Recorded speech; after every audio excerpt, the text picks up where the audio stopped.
नमस्कार. आज आपण इथे चमचमीत पावभाजीची भाजी कशी करायची बघणार आहोत. तर त्यासाठी मी इथे अशा प्रकारे सर्व भाज्या घेतलेल्या आहेत. तर हे मी 2-3 पाण्याने स्वच्छ धुवून घेतलेले आहेत. तर आता मी इथे कुकरमध्ये सर्व भाज्या घालून ह्याचे 3 शिट्ट्या घेणार आहे.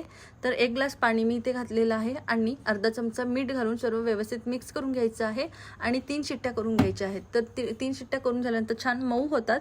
तर मॅशरनी आपण त्याला व्यवस्थित मॅश करून घेणार आहोत. तर अगदी बारीक असं मी इथे मॅश करून घेतलेलं आहे. तर आता मी इथे फोडणीसाठी 2 चमचा तेल आणि 1 चमचा बटर घातलेला आहे. त्यात एक चिरलेला कांदा आणि 1 चमचा आलं लसूणची पेस्ट घातलेली आहे. तर कांदा छान ब्राऊन झाला की त्यात मी इथे 2 टोमॅटो घातलेले आहेत बारीक चिरून. तर टोमॅटोलाही छान तेल सुटलेलं आहे.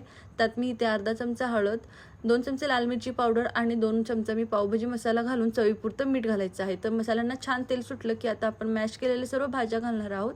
तर आणि वरून मी त्या अर्धा ग्लास पाणी घातलेलं आहे. तर मस्त अशी पावभाजीची भाजी खायला रेडी आहे पावसोबत. तुम्हीही नक्की ट्राय करा.